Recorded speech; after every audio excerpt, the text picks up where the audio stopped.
Welcome everyone to another episode of the Shaman's Way podcast. As always, this episode comes from the teachings of our amazing friend and shaman in residence, Kriket.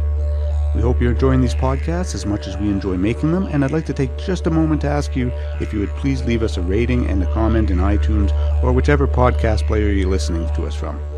Giving us a rating and sharing this podcast with others is the biggest way you can tell us that you like our show. Now, without further ado, on with the episode.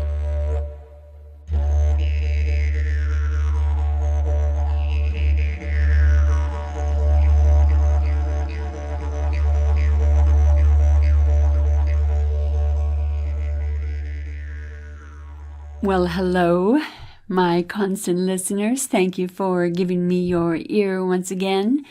I love you guys. You're my cheerleaders. I certainly adore my constant listeners. To the semi-constant listeners, thank you for tuning in once again and sharing your time, your place, your space, and your infinite wisdom and knowledge of self with me. And to the brand new listener, thank you for hopping aboard, saying yes, buckle in. It might be a good ride. I don't know what you're into. So new listener, check it out.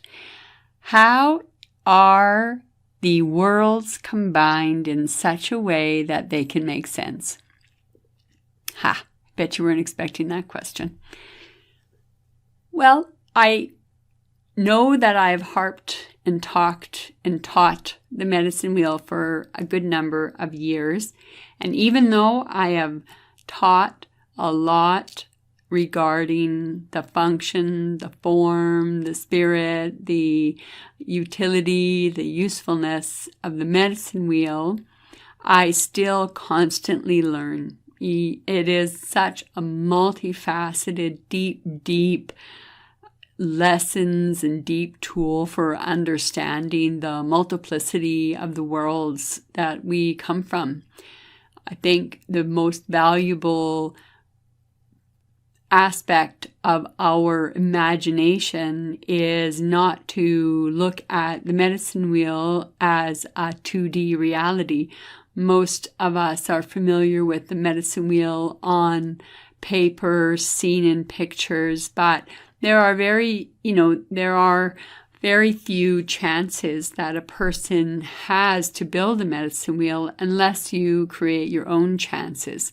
And by creating a physical medicine wheel for yourself, it helps to engage the imagination brain, it helps to engage the spiritual brain, the intellectual brain, and the physical body. The physical body then also builds a relationship to how you build a wheel, what stones you use, what stones you don't use.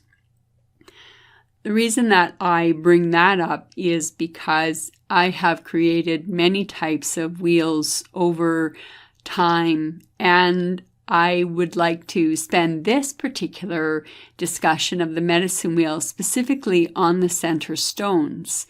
I know that I have done podcasts with respect to what the medicine wheel is in general, as well as the 4 elements, and I haven't really discussed at any great length the center.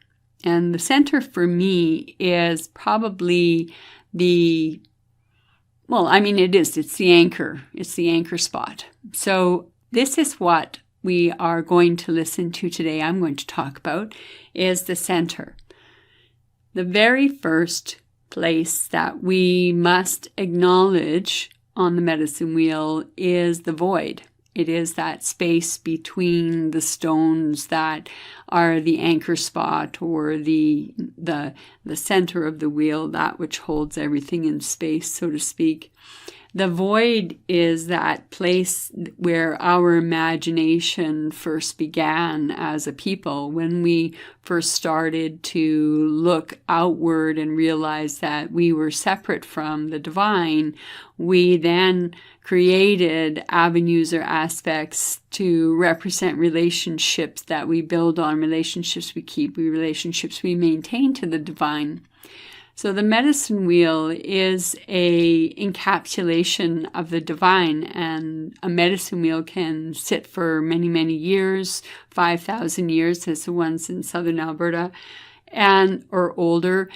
And medicine wheel is that language, that teaching is in many of the writings. Some of the writings are oblique. Some of the references are very, very scarce. But the introduction or the use of a wheel as a teaching tool, you can see it in the mandalas that you look at. There are many, the Stonehenge in and of itself, there are many references to the wheel. But I find that there are times when the discussion of the void is lacking, the discussion of the center, the discussion of the 0 point. Now I'm going to go into the 8 stones of the medicine wheel, the 8 stones of the center, but I think that the void is where we need to start. When we began to look outside of ourselves and create and categorize the world around us by creating the mythology around us, so the cosmogeny, so the skeletal structure, the cosmology, so the skeletal structure, and then the skin and the character of the stories can come in through cosmology, and then we boil it down into mythology. From there, we have a full fleshed out creation by the time we get to mythology. That's how I break it down. That's how I look at it. I don't know how you look at it. I don't know how other storytellers look at it, but that's how I view the relationship to the divine and how it has changed over time. So when we go back to the very, very old stories, the very, very beginning stories, that's a mixture between cosmology and cosmogeny. So the cosmogeny, again, is that skeletal structure, the beginning of stories. And then, so those stories are the stories where we've discussed Eros, and Eros being the no-sex being, or the triple-sex being, or the three-headed being, and was born of night and darkness. We also have stories of creation. So there are cultures that have taken you out of the void and you are born from the underworld. So there are creation myths that we emerge from the soil, fully functioned beings, or first magical beings, and then slowly over time we become these human beings. We then also have stories of descending from the sky. So the first peoples came from the sky. Our first ancestors came from the sky. So we have that. Within the Christian mythology, we emerge from the middle world. We are created out of, mud and things from the middle world. So we're created from the sources of Mother Earth. So that's the differences between what our creation stories are. How did we emerge from the void? How did we emerge and be the beings that we are today? How did our ancestors explain our beginnings? How did our ancestors describe and bring relationship between the ancestors themselves, or the old teachings and themselves, or the magic and themselves? What was that relationship? The very beginning of the medicine wheel stone, once we move from the void into that realm of creation. So the void is that chaos. So chaos then is quote unquote brought into systems and becomes something different, something created. So the very first stone in the medicine wheel is creator. Whatever word you want to use for that is entirely up to your relationship to the divine, not mine. I like the word creator. I particularly like the word universe, but that also includes the void. So I'm kind of shooting myself in the mythological foot right now. So I'll go with the word creator. In the medicine wheel that I use, it is suggested in that Sun Bear's medicine wheel that the stone for creator is quartz. Now, I have a small box of all of the first 8 stones that I put together that are laid down in pretty much every ceremony that I do, every ritual that I do. I don't always set it up when I teach anyway. I'm digressing. That's not the point of the story. So quartz and that creator stone, where do we come from? So what would be a really funky journey for you would be to journey to the creator, and not to necessarily, sup with the creator or break bread with the creator. But what I would encourage you to do is I would encourage you to turn around and to allow the creator to enfold you, and then see yourself as the Creator sees you. I promise you, it is not at all how you perceive yourself. It is a very healing journey, and it also puts you in the place of the center of the wheel. You are the center of the wheel. Remember, it is that relationship of the external, the inter, the microcosm and the macrocosm. You too can have a full vision of what that macrocosm, so all of these stones are going to be, but how does it feel when it is you that stands from the place of the Creator stone? How are you seen from the Creator, and how does it differ from your own relationship to self, or how you see self? How does it differ? Is it the same? I would guarantee or bet, I would place a strong bet anyway, not a guarantee, because I don't know each of the listeners, that the way that the Creator sees you is far more full, bolder, healthier than perhaps you see yourself. It is a good way to reflect upon the things that have come. So if you have that first experience of looking at yourself from the view of the Creator, I think just stick with that and drink in the beauty of that. Then from over time, if you need very strong answers, I don't use this journey very often because I like the intensity of it only for when I really need an answer. I don't go to the Creator often and look at things from the Creator's perspective very often. However, the reason that I bring this journey up is there are often times when we want to look at an origin story, and perhaps an origin story occurred in the middle world. However, we are not capable of rising above that origin story or rising above that wounding in order to see the beginning or the genesis of that wounding. So it may behoove you to journey and view it from the Creator's aspect. What is the progenitor? What is the creator of that wound or that original story, that origin story? And that helps to perhaps track a behavior, track a medicine, track a mental illness, track a curse. It is one way of doing it. It is not the only way of doing it. It is certainly one way of doing it. The center of the medicine wheel, we think about all of the spokes that journey out from the center of the wheel. We think about, if we think about a wheel on, representing the spin cycle of the universe, it becomes an interesting way to look at the relationship not only of space and distance, but relationship of time, because time on a circle, it works on a clock, and clocks are circular. If you still have one of those clocks on your wall, So anyway, I'm getting off the point. So I'm going to come back to the point of witnessing and recognizing where the Creator sees and how the Creator sees. And one of the pitfalls I would like you to avoid or keep in mind is that the side of yourself, the shadow side, which really wants to keep the sabotage rhythms and keep the other unhealthy behavior coming to the forefront, be careful that, question what that relationship is. Remember that we are trying to see past shadow. We are trying to get past our shadow to see ourselves. So recognize that shadow can play a part in journeying to Creator, because there are times when what we see about ourselves is not how shadow wants to keep us seen. Not that shadow is this sinister thing and it's a being all unto itself and it wants to devour you and be evil by any stretch of the imagination. That's not what I'm talking about. What I'm talking about are those preconceived ways of behaving and acting and motioning in order for you to get to point A to point B and have the same pitfalls or the same trips. And we've undone a lot of behavior in our life, and we picked up a lot of behavior in our life.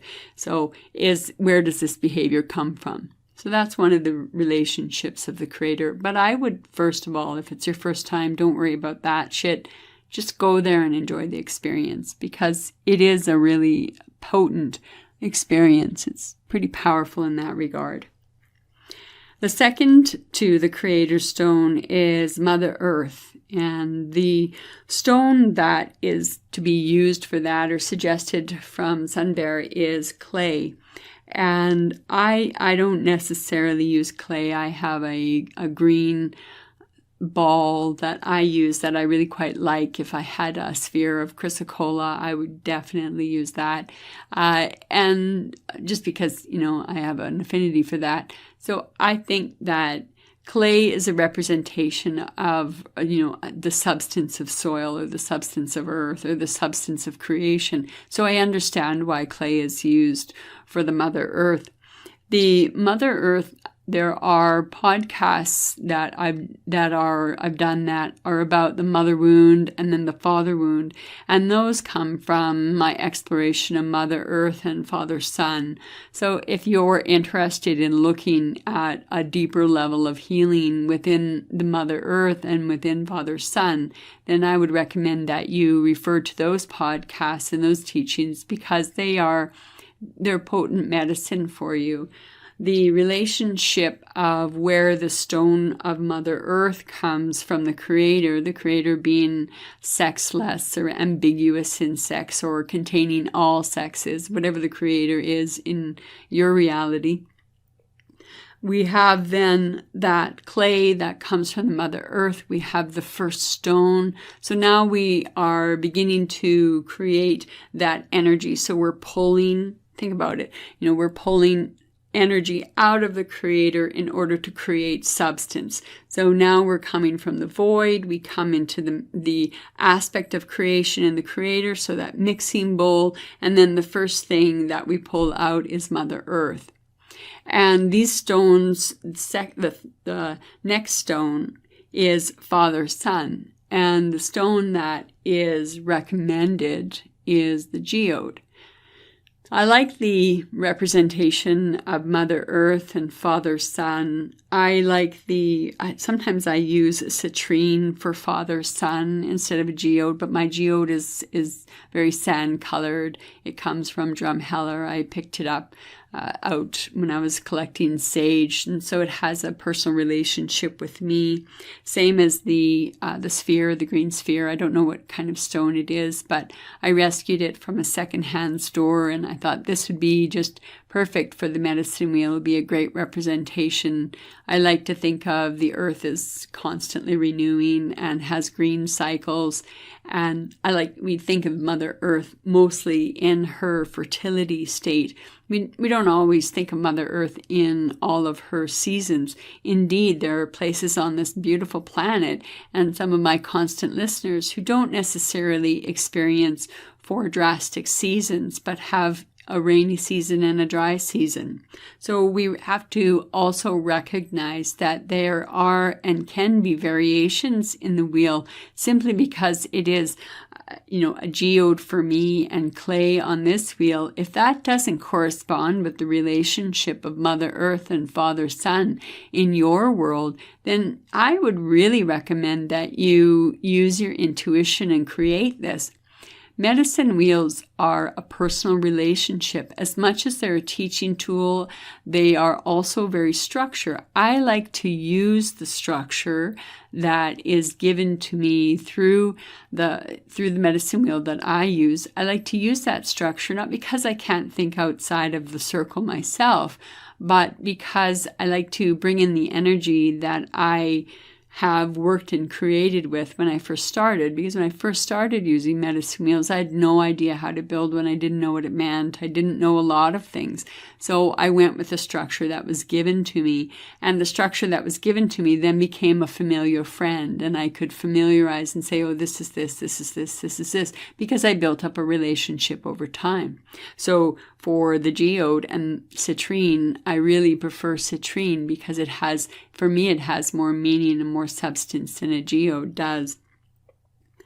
For the Grandmother Moon is the 4th stone, and Grandmother Moon is moonstone. Shocking, right? I also have a silver heart, a beautiful silver heart that I also use in relationship to Grandmother Moon, because I often think of the moon as being silver and having that relationship to silver and not necessarily to gold, to Father Sun. So even on my physical body, I prefer to wear the moon, although I didn't know that all those years ago when I really didn't like gold and really just wanted everything silver. I didn't realize that that's what my natural draw would be, is more to the moon than to the sun. And I like the moonstone. I like the different facets of the moonstone. I like the clarity and the opaqueness. I like the iridescence of it. I like that it has so many changing facets and facts to it, much like the moon. The moon teaches us that the world went around in cycles, and that something that would appear full would eventually diminish into nothing. Whereas the sun is that 24-hour relationship. It is the relationship of the morning sun rising and setting in the evening. So there is a different relationship. So the moon has different facets because it is a longer term relationship. It's a longer term watch. It's a longer term on the medicine wheel. It turns slower than the sun does, or that relationship of sun going up and going down and being a 24-hour relationship. You get where I'm going. I don't need to go on and on about that. Then the next stones that come 5 through 8 are the representations of the 4 elements. Now, I'm aware, and I've made this point before, I know that there are far more than 4 elements in the earth. And I like the simplicity of the 4. So the first one is earth, and it is Petrified Wood, and it is the turtle clan. And the turtle, in North America, the turtle is referenced in some of the First Nations stories to be the giver of life. We're on Turtle Island. We live on Turtle Island and have relationship with the turtle as being the godmother source. And I love that analogy. I love the story of it. I even read in a book regarding the relationship of the moon to the turtle, that this particular turtle that this author was discussing had 13 aspects to the base of its shell, or 13 separate shell pieces. Anyway, I get off my subject, so I apologize for that. So petrified wood. I was lucky enough to be gifted a piece of petrified wood that came from a small stream in a park not far from my home. And the petrified wood also maintains the sap that ran through it. So there are very small crystals of sap, or a type of amber. And it is, well, not amber because it's not soft, and it has definite crystal aspects to it. And that is what I have used for earth, I think, for almost every single medicine wheel that I've done, because I have such an attachment to this stone. And I received this stone, this gift, very early on, just shortly after I started working with the medicine wheel. So it has been around with me for a very long period of time. What is the next relationship then? The next relationship from earth then is the element of water. And the element of water is represented by river rocks. And the clan is of the frog clan. I really, really appreciate frog stories from all perspectives. Different cultures have a different relationship to this lovely amphibian. There are a myriad of different types of frogs and the different color tones where they live, their diversity, their ability to represent how is the environment, what is the pollution like by their health or their response to the ecosystem. And a healthy ecosystem has a very healthy frog population. And the river system, it is that cleansing vein, the cleansing blood, the cleansingness. So the river rock being the association of water, obviously if you live near the ocean and you have beautiful ocean-turned stones, of course you're going to use the ocean. I'm landlocked, so for me it is the river rock. It is the river rocks that have called me. River rocks called me many, many years ago, and they are black river stones. I found them. They called to me way across a huge store, and I've used these river stones to represent the moons in my medicine wheel, because I represent, for me, my wheels are generally made of dark moons and not full moons. So that's how I have spun my own twist on the medicine wheel. We've talked about that before. I've talked about that before. So the frog is a beautiful spirit to bring into the creation of the center wheel. So we have the creator, we have Mother Earth, Father Sun, Grandmother Moon, Earth, and now we have water. So now we have that beautiful energy of water. Water is that unconscious self. Water is the motion through. Nothing can withstand water, and the patience of water is astounding. The patience of water to wind down and to eat its way through stone and create its own path. Its water may seem insubstantial, but is absolutely substantial. If you are a tsunami survivor, or if you're a survivor of the hurricanes, if you're a survivor of all of that water can throw at you, that potent medicine of and the potent poison too, that can be water. And water coming out of the cosmos, water coming out of the creator. So all of the aspects of water. What does water mean to you? Where do you put water on your medicine wheel? I put water in the west because that's the closest to me, and it's also what I learned from the structure of the medicine wheel I use. What's west to you, though, could be totally different than what's west to me. But I think it's important to learn what the structure is and then implement your own intuition to it. I'm not suggesting you don't use your own intuition, but I think it's really important to learn from my perspective, and my perspective alone. It's important to learn structure because that's how my body works. I like spontaneity and the ability to pull up and become different in spiritual space. I can dig it, done it many times, certainly love it. The next part is the seventh stone, and this is fire. It's the Thunderbird clan, and it is lava stone. I have been gifted with lava stone from Iceland, which I very, very much love. I do like the feel of lava stone. I like the weight of it. I like the density of it. I really like the density of it. I like the sharpness of it. I like the occlusions in it. I like the different textures. It's much like fire. It represents for me the potential of fire, the potential of fire to be the great destroyer, the potential of fire to be the warmer, the potential of fire to be a good cook fire when you're out camping. There's so much potential in fire. There's so much potential in lava. In lava then comes some of the most fertile soils and some of the most beautiful islands. There are so many beautiful aspects of lava and the creation energy and the never-ending creation energy that lava represents, that fire represents. I really like that beauty of it to come from.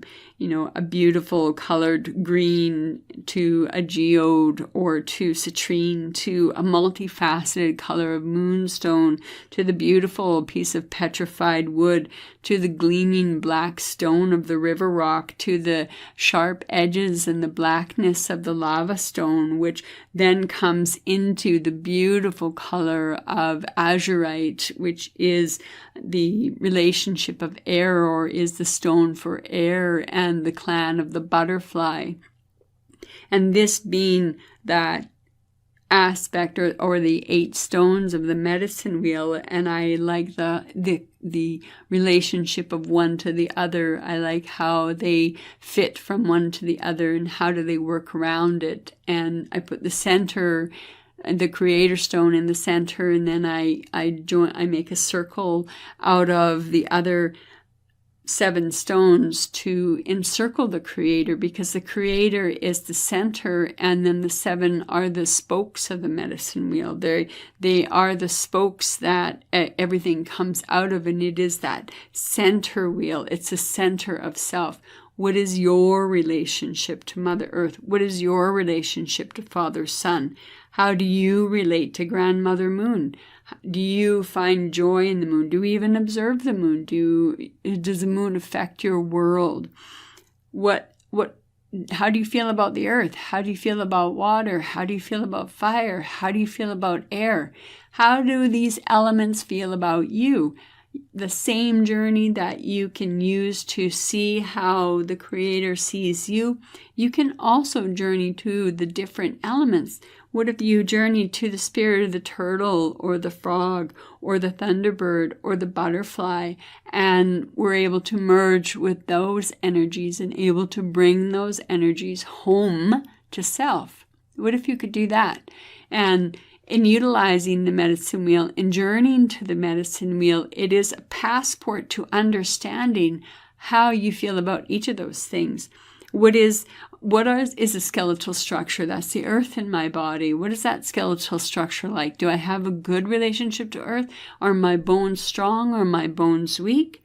If I come to water, water is my endocrine system. Water is my bowel system. Water is my urine system. Water is, the tears that I flow. How does that feel in my body? How is the water in my body?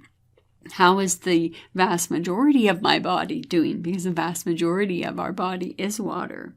How is that fire in my body? How is that blood? Do I have thick blood? Do I have healthy blood? Do I have blood that needs help? What is my relationship to blood? How do I move into the fire of my own body, into the essence of my body? Do I relate to the phoenix more than I do the thunderbird? Can I do I know another bird being that ability to fly up, that ability to change, that ability to transform, the stories, the myths related to the thunderbird and the myths related to the phoenix? Beautiful stories. How does that story relate to you? Can you relate to that transformational process, that burning away process?